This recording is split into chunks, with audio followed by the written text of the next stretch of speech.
が消えかかるそれがオレンジャー熱い血流れる鋼のマシン Welcome to the Super Sentai Brothers. This is episode 13 for Your Eyes Ohranger, the internet's best and only podcast dedicated to Chouriki Sentai Ohranger. Every week we watch an episode of this show and we share our thoughts with you, the listeners. My name is Matt J. With me as always is my co-host and brother Dave. Dave, how you doing today, bud? I'm doing really well. Nice. I've been catching up on some sleep this week. Ooh, very nice. Which is awesome. Are you up to anything That's this it. That's afternoon? it. That's awesome enough for me, dude. That's like getting to sleep for a couple of days really makes this a pretty banner week.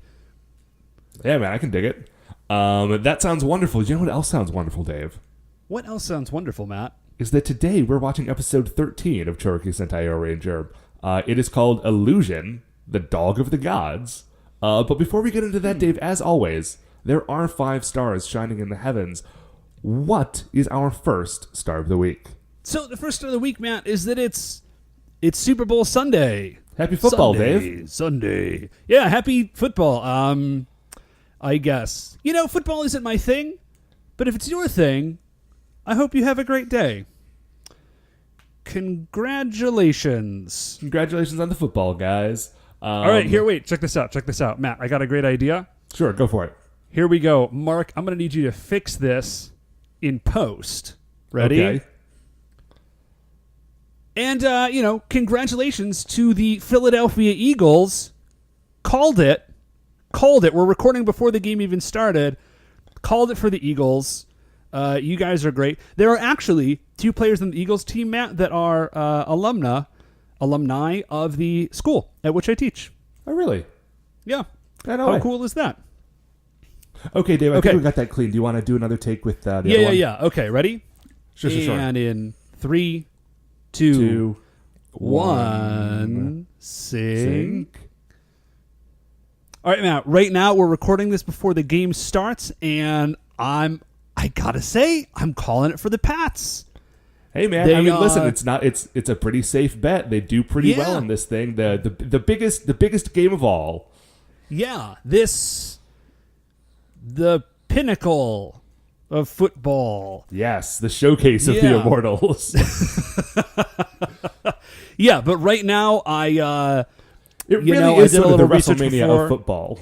I'm calling it for the Pats. I think they're going to make it a Sex-Pete. Have they won 5 times already? I don't actually know. Probably. That seems likely. That seems like an appropriate number of times that they would have won the game. So I just want to say one real quick thing, Matt, about. Wait just a second. Mark, let me jump back a sec. Was that clean? Was that clean audio? Did you get that? And then you just grab whichever one works. Yeah. And then we'll move on. Okay, ready? Cool. So anyways. Yeah. I was on Facebook, and I saw the New York Times, and they posted an article for buffalo wings. They're like, check it out. Because, it's game day, right? Have some buffalo wings. And I stopped reading after 2 seconds. Okay. Because the recipe was more, I didn't even look at how many steps I didn't even look at what the steps were, but there were more than 2. Like more than 2 ingredients, and therefore that is not how you do it? Yeah, more than 2 ingredients and more than 2 steps. So that's not how you do it. Just here, let me learn you something real quickly, guys. If you don't already know this, listen, first of all, eat whatever wings you want. Wings are delicious, kind of however you prepare them. But if you want authentic buffalo wings, here we go. Ready? You don't even need to get a piece of paper for this. Fry the wings. Yes. Toss those wings in a mixture of butter, melted butter, and Frank's Red Hot. That's it. You did it. That's the whole recipe. Now you got wings. Now you've got wings. If you want to, I like this. I like to put my wings in the oven just for like a second. Not a second. For like a few minutes to let that sauce sort of like soak in and dry up a little bit because I don't love a super saucy wing. Mm-hmm. But aside from that, and actually, I realized why I like my wings that way, Matt. The reason is that when you get the wings from the pizza joint, by the time they have gotten to your house, like that's the state the wings are in, and so that's what I grew up eating, so that's what I like. Oh, yeah, that makes perfect sense. Yeah, so that's how you do buffalo wings. Again, you eat your wings however you want. Yeah, you get that barbecue, get that garlic parmesan, do whatever you want to do. But but if you want... Don't fool yourself, folks. Right, yeah, just don't make up a thing and say... Words have meanings, guys. Words mean things. So anyways, Matt, yeah, so enjoy the Super Bowl. I feel pretty confident in our predictions. Mm-hmm. So what, Matt, is our second star of the week? Dave, second star of the week is something that I had felt confident about, but that confidence eroded more quickly than I am comfortable admitting. So Man, this could apply to... Okay, I hope this is about something super, super trivial, because if it's not, this is going to get really dark. Oh, no, Dave, it is about the most trivial thing. It is, in fact, about trivia. Okay, great. So I was out on Monday night with a friend of mine, and we decided to go to a place that I'm not typically at on a Monday night. So I did not realize that Monday night at the Happy Dog on the west side of Cleveland is trivia night. Ooh.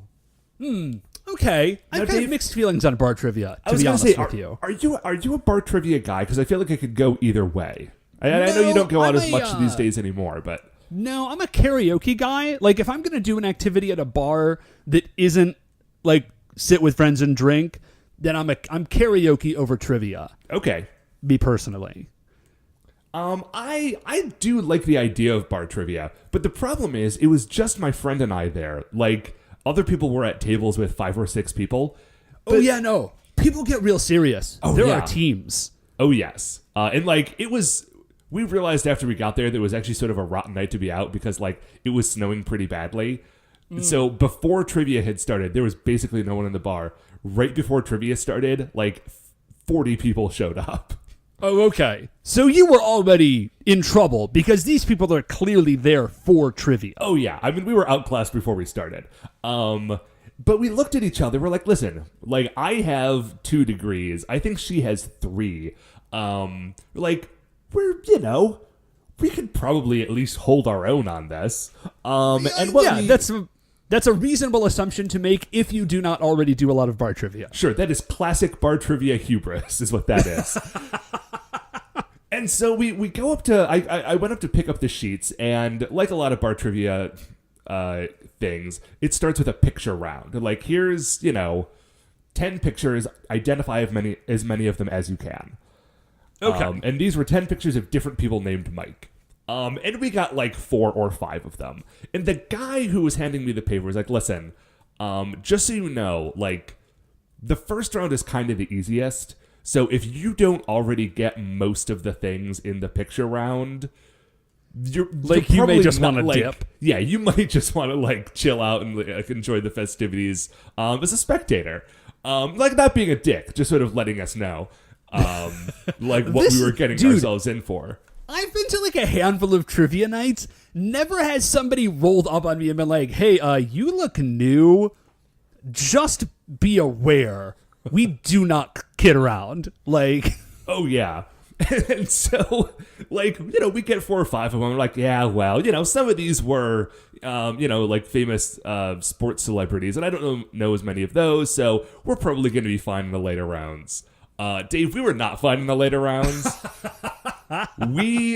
We turned in the sheet for the second round. For the rest of the rounds, we continued to like write down what we thought our answers would be, but we stopped handing it in because we just didn't want to go through the shame of it. Now I'm deeply curious as to what kind of questions you're being asked. Oh, I mean, honestly, Dave, I barely remember because they were impenetrable to me. I assume they're not history or library related questions. No, they were not. The one that I think we did best on was like various people who are like Captain something. So the trivia question answers were all like Captain Crunch, Captain Kangaroo, Captain America. Okay. That sort of stuff. Yeah, got it. But even those, like, we got 6 out of 10, and that was our best round by far. So yeah, like, bar trivia is one of those things, like any competition that happens in a bar, like pool or darts or like those little bowling games you see sometimes in a bar. Like, I love any bar competition, and I am rotten at all of them, and it is forever a heartbreak to me. Well, Matt, I'm sorry. I think the only consolation is that, you know, there's a certain amount of time that needs to be dedicated to anything to get good at it, and there is a way in which it's okay to maybe not be great at those things. Okay, I mean, listen, that is true. On the other hand, I did just spend that time, like, getting good at Mario Odyssey, so it's not as though I have, you know, it's probably about a wash, frankly. Yeah. I've mentioned this caveat before, but I LARP, so I have no pedestal from which to look down at anybody else's hobby. Anyways, so Matt, aside from your crushing defeat, what is our third star of the week? Third star of the week, Dave, this is a quick one, is the other day I was getting a haircut. Cool. That's hilarious. Well, okay. Yes, sure. That's fair. Give me a second, though. So I go and get my haircut, and the place I get my haircut is like literally around the corner from where I live. And this is not a humor star. This is just a anecdote and like quality of life thing. Right. Oh, do you not go to that? Do you not go to your friend anymore? I do. She has a thing, like she works at a place that is now closer to where I am. Oh, nice. Okay, cool. Which is great because, like, the other day I got my haircut. And as you said, like I've been getting my haircut by the same person for a haircut, you say? Dave, I swear to you, I'm just trying to get through this anecdote. Get the haircut. Okay, are we good? You finished busting a gut, pal? Continue the joke. I get the haircut, I get home, and I realize that it's like marginally off. Like my part was like a millimeter to the wrong side, which meant there were like 10 hairs that were just way too long. Okay? Yep. And I look at this and I think like, crap. So I just give him a call up back and I say, hey, like, have you started your next appointment yet? Can I just swing in? And so I did not even get in my car. I just put my coat back on. I ran to the haircut place, like literally sort of like jogged over. And if you know how long it takes for me to get winded jogging, you will know about how far this place is from my apartment. That's only funny for me. I don't know how literally anybody else listening to this would know that. So I sit down. It's not long. I show up and I sit down and they're like, okay, yeah, like just hang on a second. They do not even bother having me take my coat off. They just sort of like throw the haircut shawl like over my coat. I sit down. She spends another like 30 seconds like trimming up the hair. And now it's great, and I get to go home. And as I was walking home, I thought, yeah, that's probably a star. I didn't have a lot else going on this week. Dude, this is just like another life advice thing. You can consider this part of like the Dave World product, like line of life advice. Dude, living in a walkable neighborhood where like you do not need to get in your car to get to like every little thing. Like, listen, living out a ways also has its own unique charms. But I live across the street from a grocery store, and it rules. Oh, yeah. It's life-changing. They're building a grocery store around the corner from where I live now. Like, actually right across the street from where this haircut place is. And nice. I could not be more excited about it. Oh, yeah, man. Like, not having to get in your car for every little thing. It's so good. It's so good. I don't even get in my car to go to work. Yeah, it's very good. So anyways, what, Matt, is our fourth star of the week? Dave, when I get in my car to go to work, because I do not live that close to my office, Dude, nobody lives that close to your office. I've driven by your office. That's it's like true. A weird corporate hellscape. No, it's fine. Nice. It's just like nice it's out in the burbs.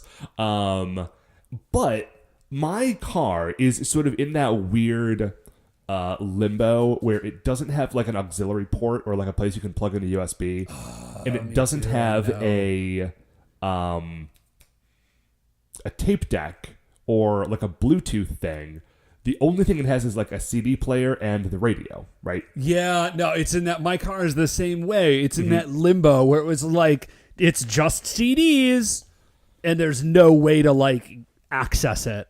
Right. Aside, so there's no way to get the sound out of my phone and into my car speakers. So what I do is I got like a cheap little like $10, $12 radio adapter. I plug it into the headphone jack, and it does like a shortwave radio transmission to my car so that I can then play it on the radio, right? Right. I've been using these things for years. They're pretty good. But the other day, I got to work. I pulled the thing out of my headphone jack. I pack up my car. I go into the office. I pull my phone out, and I go to put my headphones in. And my headphones only go about halfway into the headphone jack. Now, if you've ever put anything into a headphone jack, you know that's not right. That's not right. And so I try to like sort of angle my phone towards a light so I can kind of see into the headphone jack. I realize that what has happened is that the post that plugs into the jack from that radio adapter has broken in half, and half of it is just lodged into my headphone jack. Oh no! I know, because the problem. There's a number of problems with this, but ultimately the problem is like I gotta have either my podcast or my tunes while I'm working, or I will literally go insane. Yeah. Okay. You just need to sort of like split your attention on two things to be able. This is at least how I work. I need to be able to split my attention on two things so that I can sort of like bounce back and forth to keep some sort of forward momentum. And without that, like I am doomed. So I spend the first like hour and a half of my workday just trying, like desperately Googling, like, how do I fix this? My life is over. Kind of like it did get to the point where I hopped on my like Verizon, like I logged into myverizon.com to see how long it was until I could upgrade my phone. Like, I don't know, man. Maybe it's just time for a new phone. Too far, and it's too far away. Definitely. Yes. So eventually what I was able to do is a guy at the office had some super glue at his desk. I put some super glue on the I took a Bic pen apart. The pen tube, like the ink tube, is narrow enough to sort of like get in there and actually fit around like the little bit of broken off headphone bit. I'm using all the wrong terms here, but you know what I mean. I put super glue on the inside of that thing, like very gingerly, like fit it over the broken piece, and just waited and crossed my fingers for about 2 minutes and just popped the whole thing out. It was great. That seems like, well, like I said, the super glue that seems was like on a the kind of an inside. all or nothing solution. Like that was a real Hail Mary. It seems like, well, because if that had not worked, right? It was, the thing is, it was already kind of broken, right? So right, I either fixed it or it continued to be broken in a different way. And yeah, I could have waited till the end of the day and gone to the Apple store. I made an appointment to do that, but I was way too impatient. Anyway, I did actually end up going to the Apple store later because I realized in this moment, like, I just got to get some Bluetooth headphones. I cannot risk this ever happening again in my life. Well, glad that all worked out for you. But it was a pretty wild, not wild in the grand scheme of things, but it was at least an unusual morning, and I thought I would share that with you, Dave, and also our listeners. Now, Dave, what is our fifth and final Star of the Week? Oh, Matt. Speaking of sporting events for which I am legitimately excited. Oh, yeah. Olympics are coming up. It's we've got like 4 days, I think. I think the opening ceremonies are this upcoming Friday, which means that I have got 4 days to figure out how to watch the Olympics. This is always the thing that comes up, and it's once every 2 years, and you just gotta figure out, like, I only want one channel of cable for 2 weeks. I know. Please, it's just like, guys, please just let me give the Olympics $20, and so I don't have to do all of this nonsense. Like, how is this still a thing that I've got to sign up for a whole, like, NBC? You broadcast the Olympics every year. Let me just give you like $50 and just let me watch or $100. I will give you $100. Let me just watch the Olympics. I don't want anything else. Like, that's all I want. Just give me like a login to your website so I can just do it, and let me make an Xbox app so I can watch it on my TV. Just let me watch the Olympics. That's all I want. Like, and don't make me, I'm going to have to like buy a VPN to like watch it from England or something stupid. Oh, I did that one time. That was a desperation year, to be sure. I just want to watch the Olympics. So they're in Korea this year, South Korea, cell phone Korea, as our buddy Mike calls it, best Korea. So, which is actually going to be very exciting because our sister lived in South Korea for 2.5 years, so she is super excited to watch the opening ceremony. And I guess like North Korean athletes, like Korea is competing as like a unified nation, which is pretty wild. There are some things in which they're doing that. I think like maybe their hockey team or something. I don't know. I think it's really cool. Basically, anything that indicates that North Korea and the rest of the world, particularly America and South Korea, might be cool is just really exciting. Yeah, it's a fun moment for everybody. And I am thinking about the Olympics, and now I'm thinking about the last Winter Olympics and just the dumpster fire that Sochi was. like the weird, like hellish styrofoam hotels that all the athletes were living in. Man, just the Sochi Olympics sure were a thing. They sure were, Dave. Remember the one who got like trapped in his bathroom and had to break the wall down? I just had to like punch the door till it broke. I love the Olympics. We talked about it before. I love international competition. I just really dig it, and I'm excited for the Winter Olympics. And I think because there's a lot of really cool sports. Yeah, that aren't figure skating. I love the Winter Olympics. I love how large a percentage of the Winter Olympic sports are controlled falling. like all like the skiing and bobsledding and luging and skeletoning, and there are 5 different versions of skiing. It's all just okay. You're at the top of the hill. You need to get to the bottom of the hill quickly and alive. Go for it, dude. I can't believe that skeleton is a real event. That just seems like we just shouldn't be encouraging that for anyone. Hey man, it's maybe not the most dangerous Olympic event. I don't think that that's true. I mean, I can't think of any. Maybe archery can be more dangerous if it goes real bad. If you switch up the target with an actual living human being. Sure. No, I'm pretty sure skeleton is the worst. It's called skeleton, Matt. Yeah. Well, listen. Why is it called skeleton? Is it just like, hey, this is the thing you are risking?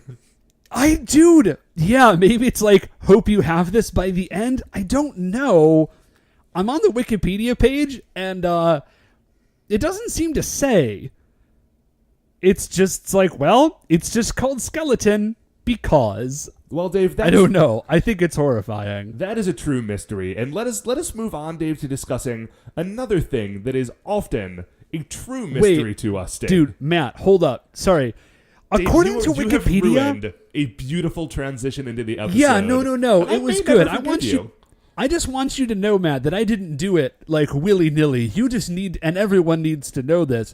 According to Wikipedia, during elite racing, the athlete, the rider, experience forces up to 5G and reaches speeds over 80 miles per hour.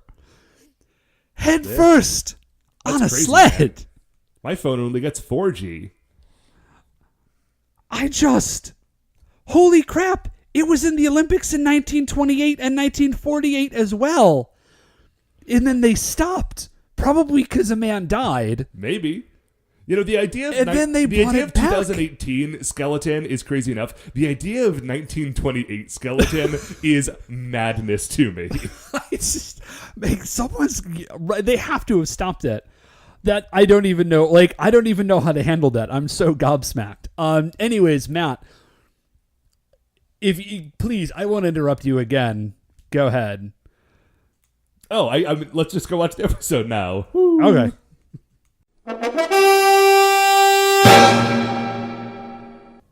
Okay, welcome back. So we've just finished watching episode 13, Illusion, the Dog of the Gods. An episode in which the Dog of the Gods is featured prominently. Illusions, not at all. Yeah, just nothing. Unless the dog was an illusion, but that was never even alluded to. No, okay. I just can't... I can't address it, Matt. I don't have... That particular tank of, like, commentary on Super Sentai is empty and will probably never be full again.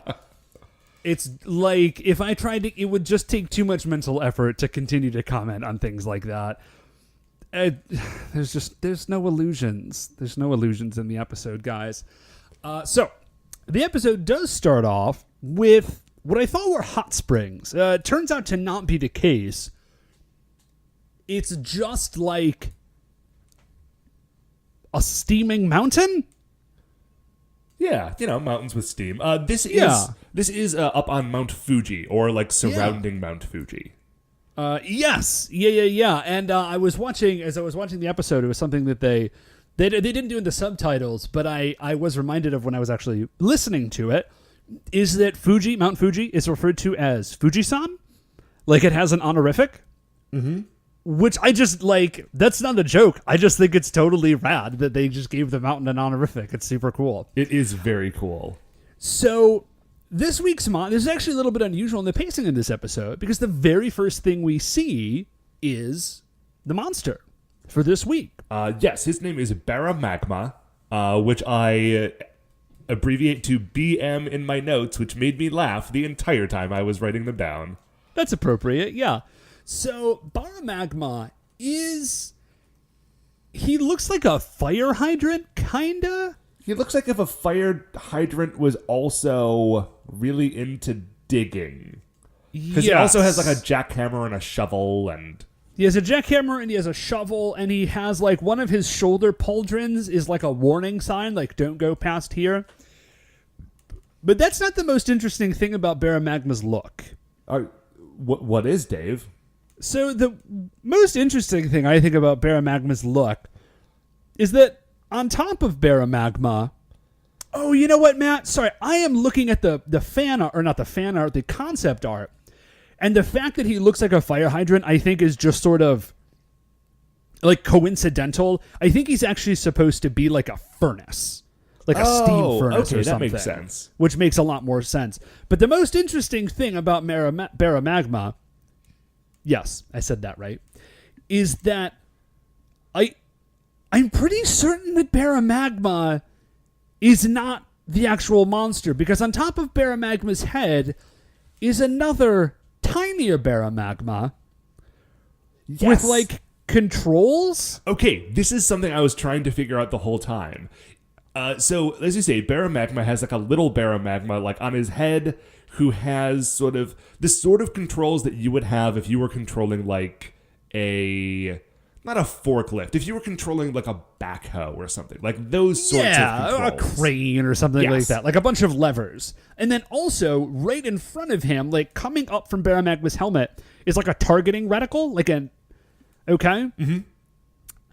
And so I'm fairly certain that Bara Magma is not what we're looking like. I don't think the big thing is Bara Magma. I think the Bara Magma is the little guy on top. Sure, and he's riding like what is to him a giant mecha, but is to us just like a human-sized thing.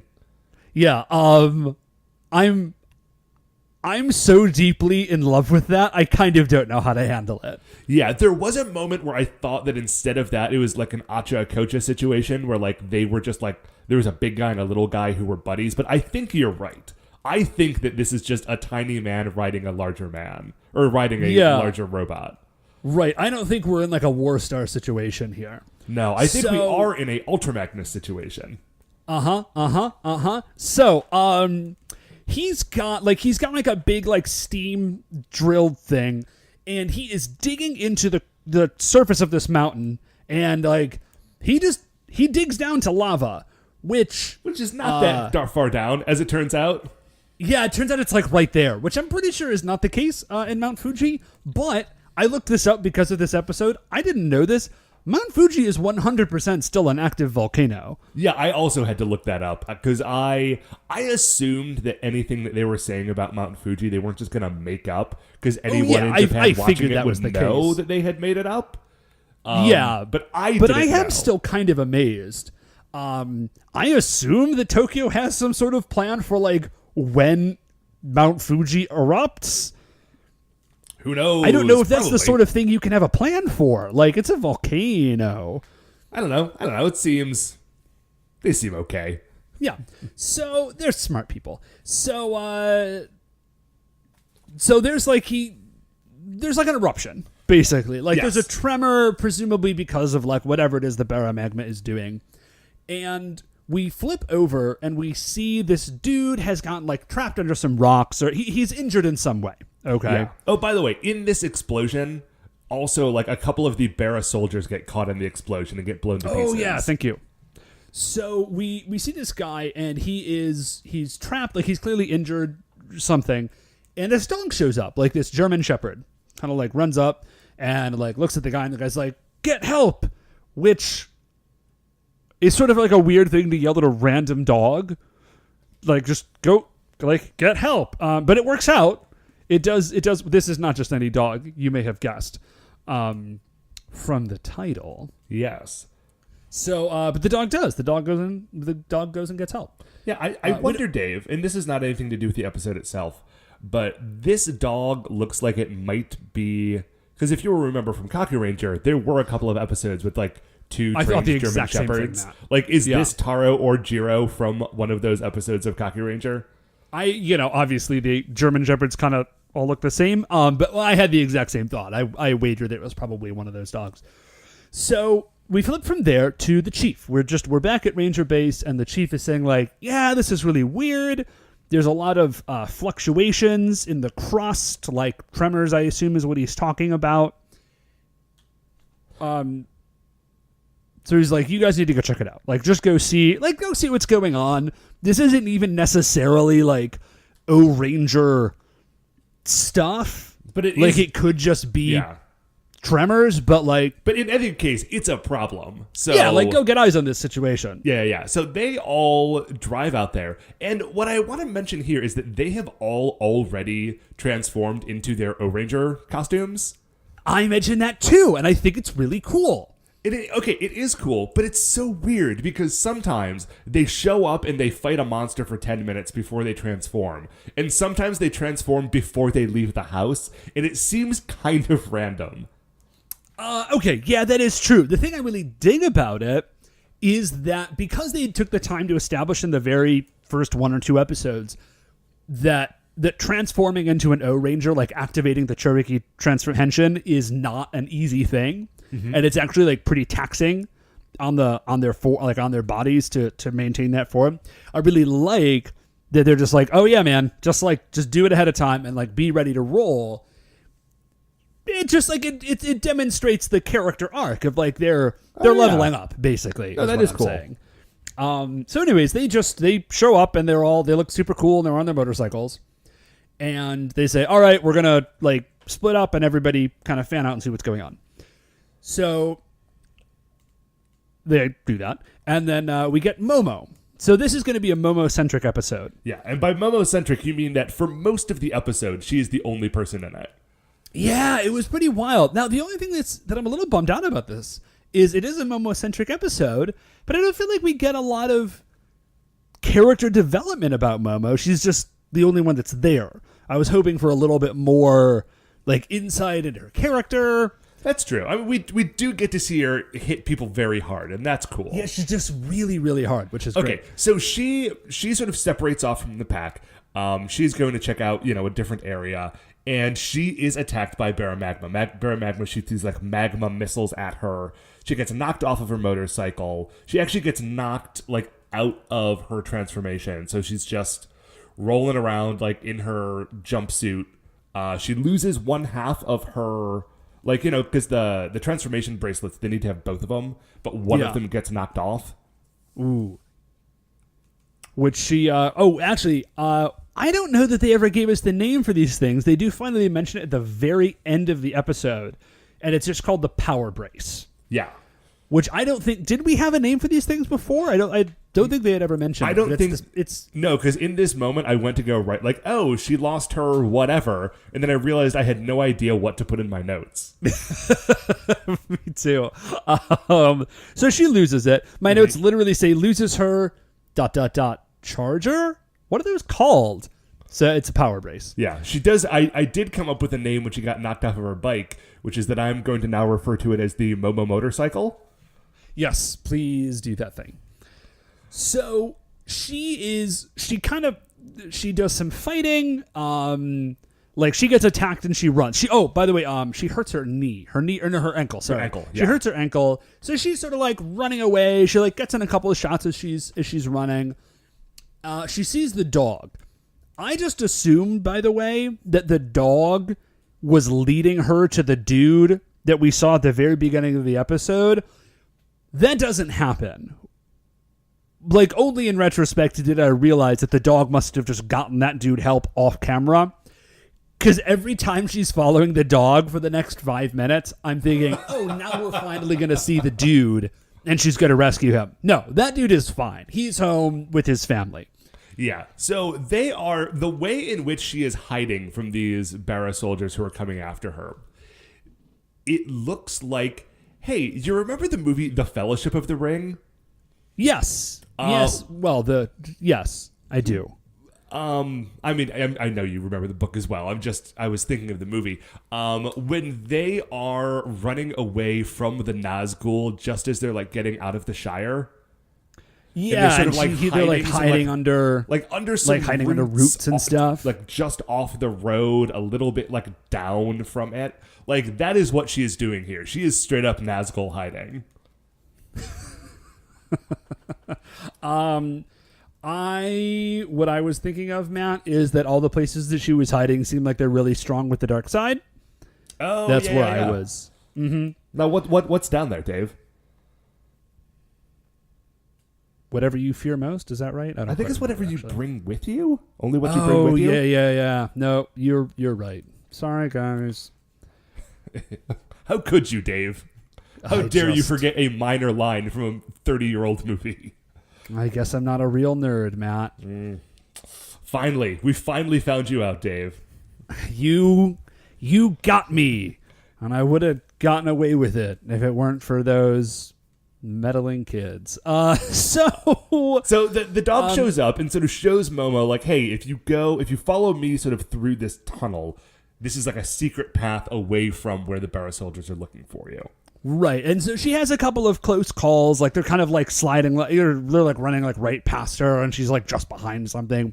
But she does eventually, well, it looks like she's going to get away, and then as she is running, she gets to like this waterfall cliff edge, and they do see her again, and she kind of like dives off, and it looks like she just gets into the water below, and then they dive off and follow her, and then somehow she's not there. She has actually managed to like give them the slip. It's literally, I have no idea how this happened. Like, it looked like they were right after her. I think what happened is that the waterfall has sort of like 2 levels. Yeah, she only maybe fell down to like the first level down, and they thought she had fallen all the way down to the bottom. So we see her. She sort of like the Bara soldiers, up. By the way, are just like thrashing around in the water, and I'm just thinking like, dudes, you are robots. You are robots. You gotta that, like, watch out. And like parts of you open up a lot. I see it. I know this is true. You are in danger. Yeah, I think we would just have to assume that self-preservation is not programmed into the Bara soldiers. Yeah, that seems reasonable. Because why would you bother to do that? So, no, we see, like, they are gone, and we see Momo, and she kind of, like, crawls to the edge, and is like, and she collapses. So she passes out. The next thing that we see is this very peaceful field, and then we see this kind of log cabin. Everything is very cool. It's really chill. And we see Momo, and she's inside the cabin, and she's hurt. She has hurt her foot. Like, her foot is all wrapped up. So I think Momo was probably thanking her lucky stars that she's not an author. Am I right, Matt? Right? Get it? Oh, right, that movie. Yeah. Sorry. Misery. Yes, I know what you're talking about. For a second, I was like, Dave, I do not know how being an author could have affected this situation even a little bit. So anyways, we're talking about a Kathy Bates situation here. Yeah, with the sledgehammer.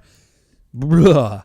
So she kind of looks up and she sees that there's this old man and what we would assume is his grandson. And yeah, it's his grandson. And he says, "Hey, everything is cool. You are in my mountain refuge. I just kind of come up here to be chill, and I do ceramics, and that's kind of what goes on. Just my regular old ceramic hut." Yeah. So actually, Matt, very briefly, I know this seems like a weird aside, but I did just find out something very cool about Japanese ceramics. Mm-hmm. There is this like particular ceramic style that is only produced in this like one village. And it's like this small village, and like the only people who like the whole village does it, and they're the only people who do it, right? This particular Japanese style of that's cool pottery. And what's really cool is that when like there is like a head potter for like each household, and you train an apprentice, and when that apprentice is ready to start, like you retire. Oh, really? So there's only ever like 10 dudes, and like that is it, full stop. And I just thought that was really cool. So anyways, this dude, he says, I come up here to do ceramics. My grandson helps me, and you're cool. And she's like, oh my gosh, thank you so much for saving me. And he says, it actually wasn't really us. It was the dog. Yeah, the dog of the gods. Yeah, the dog of the gods. And she says, I'm sorry. And he says, well, last spring, this dog just showed up kind of out of nowhere. Yeah, so like ever just since before all these tremors have been starting. Yeah. And the dog just like finds people that are trapped or hurt, and it leads other people to them. And we get a little flashback here of the dude from the earlier part of the episode, like having people find him. And then, there's like one or two other people. Like, we see this little montage. The kid, whose name we don't know, he says, I call him Johnny.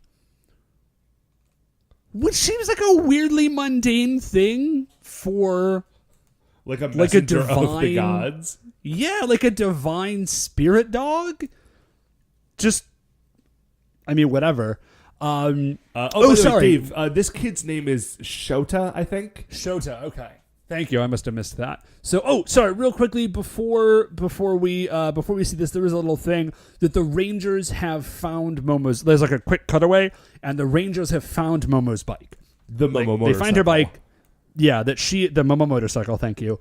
They realize that she's not there. They're like, everybody split up, and they try to call her on her power brace. Yes. And then we flip back to Momo, and she now realizes that she only has half of it. Like, she just didn't notice before, I guess, when she's being chased.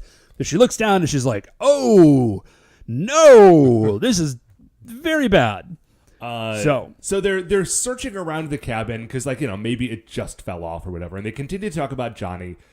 And Shota asks Momo, oh, do you like dogs? And she says, yes, I love all animals, which is the one thing we learn about Momo this episode. I would love to meet Johnny again. And as she is saying this, 5 Bara soldiers just bust in through this cabin. And when they pop up from the floor. It's great. Yeah, they're not coming in through the door. They're coming in through the walls and through the floor and through the ceiling. And Momo just is like, oh, I do want to meet this dog again. But real quick, I do need to 100% wreck all of these fools. Yeah, and she destroys those nerds. It's great. Which, thinking about it, why, she ran away from about that many Bara soldiers earlier. Man, she'd gotten hurt. She just lost her bike. She was a little disoriented. Now she's had a rest. Her foot's wrapped up. And she's ready to crush fools. And crush them she does. We flip back, and Yuji, they're searching around. Yuji finds this open magma. Finds this open magma. And he like calls the other Rangers over and he's like, hey, I'm no volcanologist. He doesn't say that. He says, but this doesn't seem right. Like, there should not be open lava flows on Fuji-san. This is a concern. True, very true. I mean, Yeah. as you says, as you say rather, no volcanologist, but this is not the sort of thing that requires an advanced degree. Yeah, they do not address those concerns. What we do is we flip right over to Johnny and Momo. Not Johnny, sorry, Shota. Shota and Momo. And Shota is just leading Momo through the woods, and he says, yeah, I see a weird guy over in this cave every now and again. Okay, so first of all, it's Bara Magma that Sure. he's referencing. Shota, Bara Magma is not like a weird guy. He's a living furnace with a drill arm. That's not like I saw a dude and he had a trench coat on. This is clearly a giant robot monster. But he says, I saw a weird guy, and it just... Okay, the Rangers are obviously public figures. It seems like they should have some sort of hotline, maybe? Yeah. Like, hey, I saw a giant furnace man with a shovel hand. And a You tiny version of himself sticking out of his head. Yeah. You should come check it out. I don't know. Yeah. Maybe they don't have a phone up at this mountain retreat. Man, Sure. Maybe that's why. Hey, listen, Dave. Clearly there was a reason he didn't try to get help. I'm just trying to exhaust all of our options. None of these ideas are good. So Maybe he fears electricity. I don't know, dude.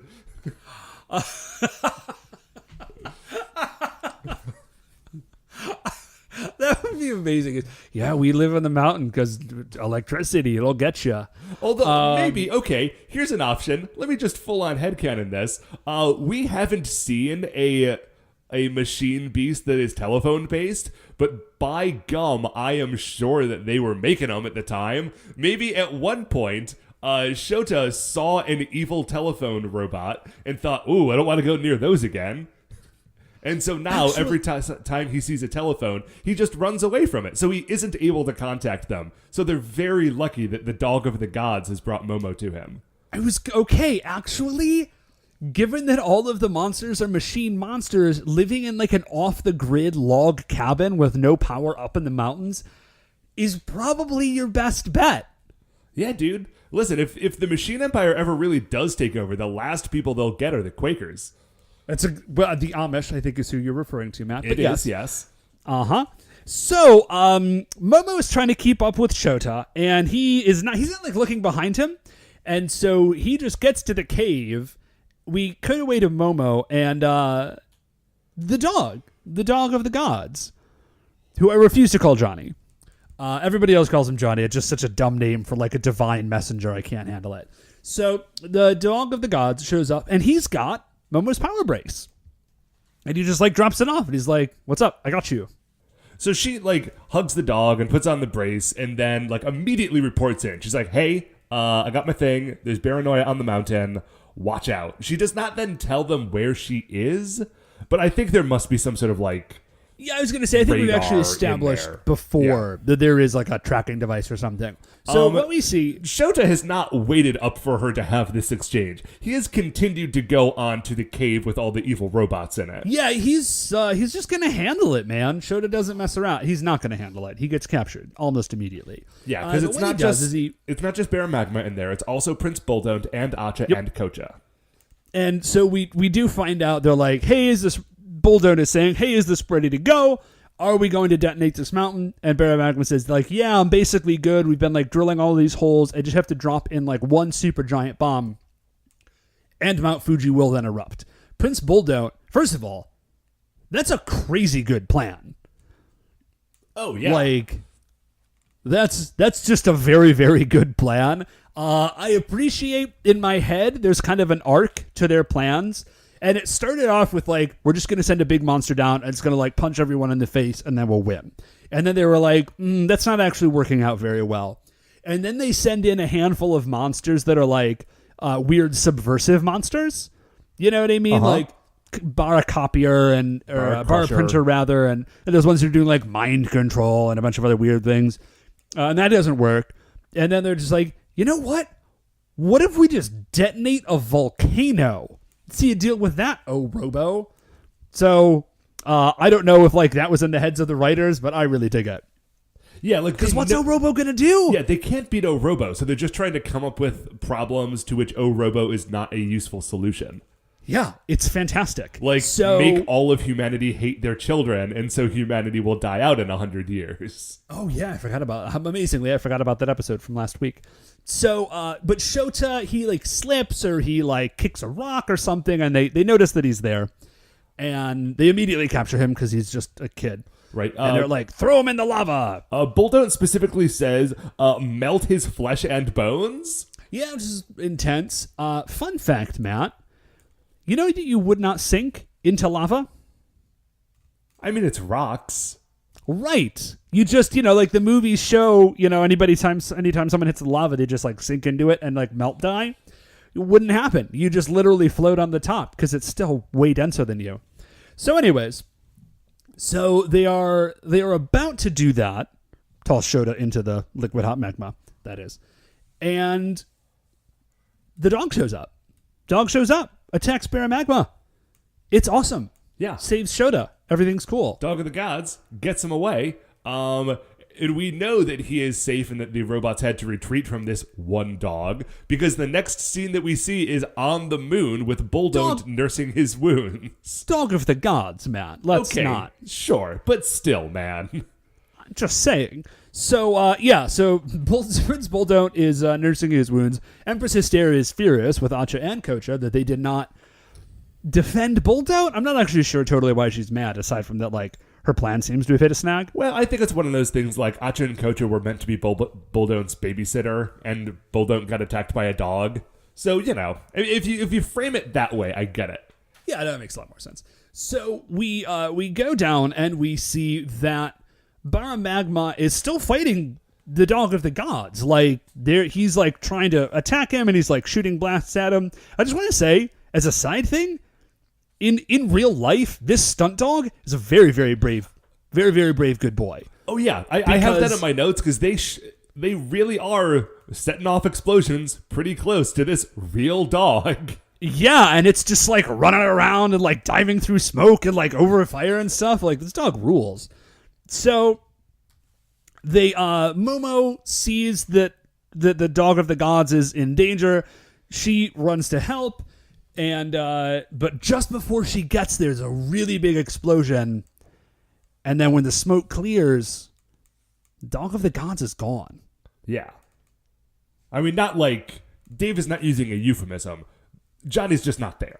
Oh, yeah. Sorry. It's not like, oh, he's dead. No, he's literally just gone. Yeah. Momo fears the worst, and she is furious that they would dare to attack this amazing dog.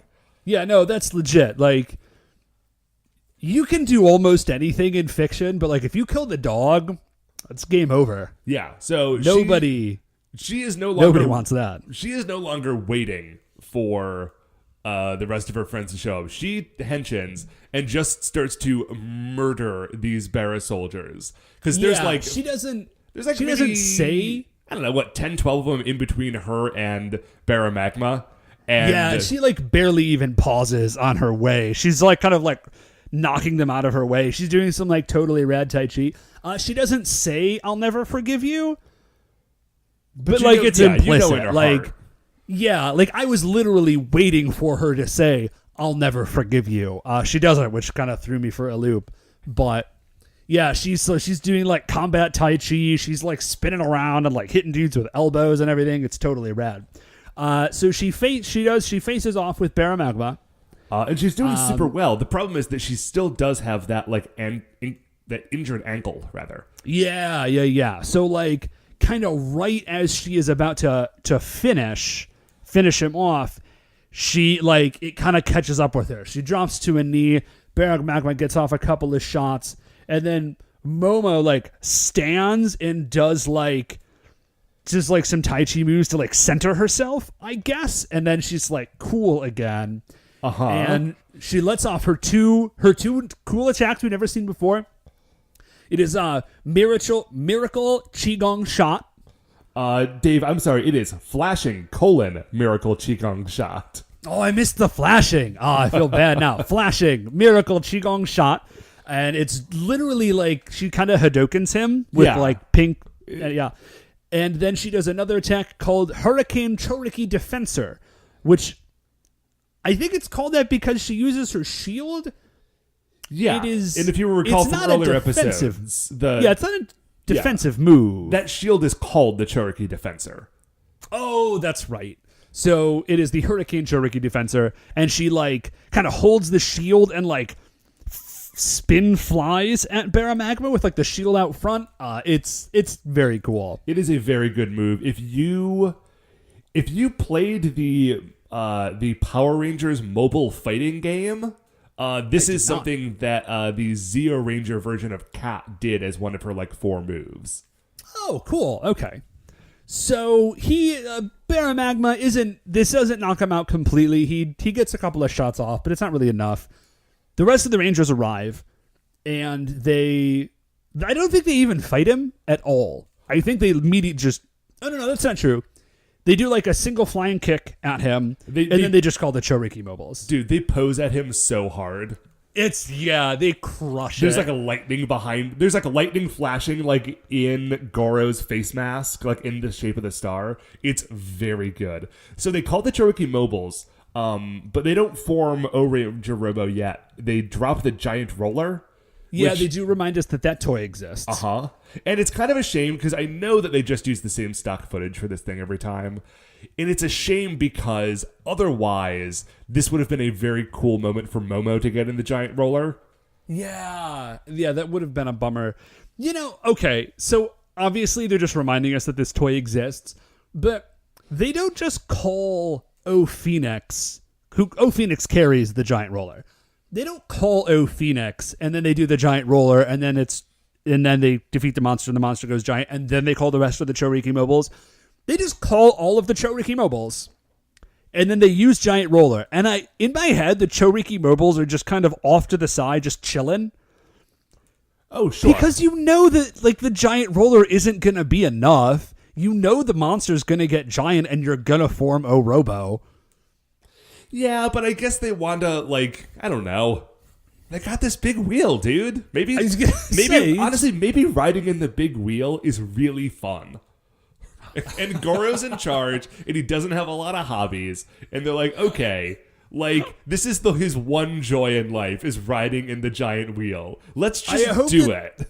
I hope that is the reason, and that he refuses to acknowledge that is the reason. He's like, that he's trying to come like afterwards, like, Goro, did we really need to use giant roller? We could have just done a Robo, and he's desperately trying to like freestyle a reason as to why they needed to use giant roller first. So they form a Robo, who I'm a little disappointed with Robo. Like, he's fine, but he's not much of a character. Now, admittedly, we are just coming off of Kaku Ranger, wherein, like, the 3 giant robots were actually, like, the spirits of the ancient general kings. Yeah, so, like, I get that that's, like, a very high bar, but the fact that Robo is, like, literally just kind of a giant robot is kind of a bummer. So they do the Moa Cannon to kind of like knock Bara Magma off his feet. They summon Crown Sword, and this is great. They do slice off the real Bara Magma, like off the top of the giant robot Bara Magma. Yeah. And then they do Crown Riser, and then that's the end of everything. It makes me wonder what happens to they pretty much cut the little dude in half. They don't just like separate him from the big dude. No, he's gone, man. Like, that's it's pretty brutal. So the next thing we see, like immediately afterwards, like I don't think there's even a commercial break, is that we see Momo calling for Johnny. Like, I think just desperately hoping he's okay. He's obviously okay. Yeah. As soon as I saw her calling for Momo, I just typed in my notes, Johnny is okay, of course. I did not wait for Johnny to actually arrive. Yeah. because obviously he's fine. Yeah, so Momo is calling for, and Shota is also calling for Johnny. They did draw it out a little bit longer than I thought they would. Like, for a hot second, I was like, oh, wait a minute. Is he not fine? No, he's totally fine. So he appears not like next to them. He's just sort of like up on a mountain ridge. And he looks down at them, and I think it's Goro says like, yeah, he probably was sent by the gods. Which is like, cool, sure. Why not? Right, like, that's a real big thing to just drop. And he's very comfortable, like, laying that out there. Yeah, that's like, this is not a, he's not like, I wonder if, maybe, just maybe. Nah, he's just like, yeah, he's probably just the gods. Yeah, seems right. And then Johnny goes away, and I get the impression that because they have defeated Bara Magma, and Mount Fuji is no longer, like, in danger, that Johnny is no longer needed to help people, like, rescue fallen climbers. So Johnny's just peacing out. Well, my assumption, kind of at the end of this episode, is that Johnny is in like the spirit of Mount Fuji, or like some element of that like this is Fuji-san like defending itself. Yeah. In the form of this dog, which I thought was pretty cool. So, and then that's it. That's it. Everybody's cool. Dog lives. Hooray. And that is the end of the episode. But David, is not the end of our episode. Because first, you and I need to determine where Bara Magma would fare in the Creature Royale. Okay, well, let me first say, I really like Bara Magma. I love his plan. I love that his plan is, like, not nuanced at all. It's, like, literally just detonate a volcano. Uh-huh.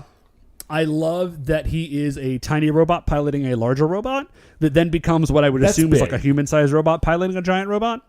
That is that's incredible. big plus in Bara Magma's favor. Yeah, so I'm definitely thinking top half minimum, but man, there's with the inclusion of Bara Magma, there's 120 monsters on the Creature Royale now. So top half just means that he's above 60. So the very bottom, maintaining almost incredibly at the middle of the pack, are the jewelry priestesses. Ah, yes. Well, I From like Bara Ranger. Magma. Okay, it's been a while. I like all of those three together. I think that Bara Magma is better than any one of them individually. Well, that is always, anytime you're like right in that zone, that's the question. Because they do operate as a unit and they are actually very cool as a unit. So the question is he cooler than all three of them put together? Okay, now I might say yes, but I'm looking right below the jewelry priestesses. And at number 64, we have the Copy Empress, who I love. And I'm not sure that I like Bara Magma more than the Copy Empress.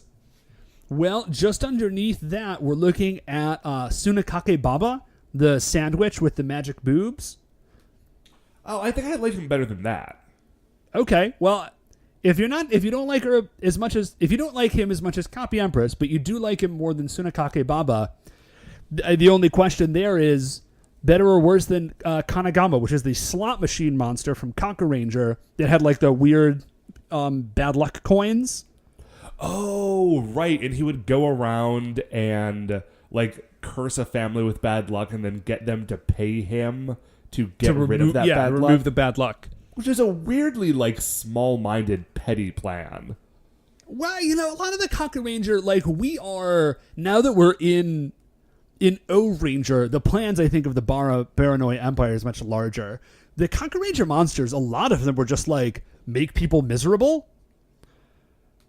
Yeah, I mean that's true. And that was kind of the whole plan. So, better or worse than Kanagama? I think cooler. I think I like Bara Magma better. I'm just really in love with detonating a whole mountain. Yeah, I agree. I think that he lands right there. So, okay, so better than Kanagama the slot machine monster, but not as good as Copy Empress. So that puts him in our list at number 65. And that, Matt, is the end of our episode. Yes, Dave, that is going to do it for another episode of For Your Eyes, Ohranger. Before we finish up here, I'd like to remind you that you can email the show at supersentaibrothers@gmail.com. If you want to get any updates on future episodes or check out the things that we're talking about on Twitter, we are at Super Sentai Bros. If you like the show, please remember that shining in the iTunes review section, there are 5 stars. Rate review on Apple Podcasts or whatever it is that you get the show. The Super Sentai Brothers are a production of Retrograde Orbit Radio. To listen to any of the other great Retrograde Orbit Radio shows, you can do so at retrogradeorbitradio.com. Once again, we are the Super Sentai Brothers. I'm Matt. I'm Dave. And we will see you next week for the greatest show on Earth.